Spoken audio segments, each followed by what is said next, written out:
Bandiere, coccarde, fiori è un trionfo di tricolori a Vittorio Veneto, dove sono ormai febbrili i preparativi per accogliere gli alpini che stanno già cominciando ad arrivare in città.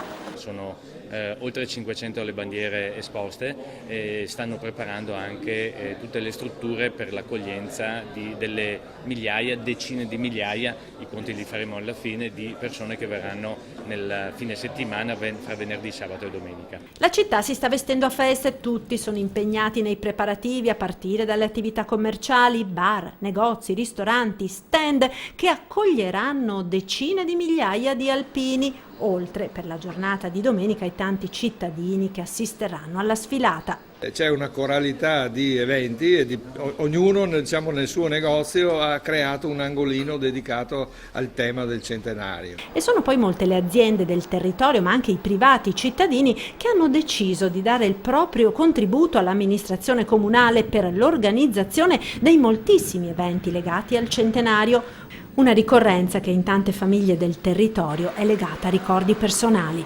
Mi viene in mente sempre quando ero bambino che mio nonno mi raccontava il giorno che sono arrivati, l'ultimo giorno di guerra, quando sono arrivati i bersaglieri in bicicletta.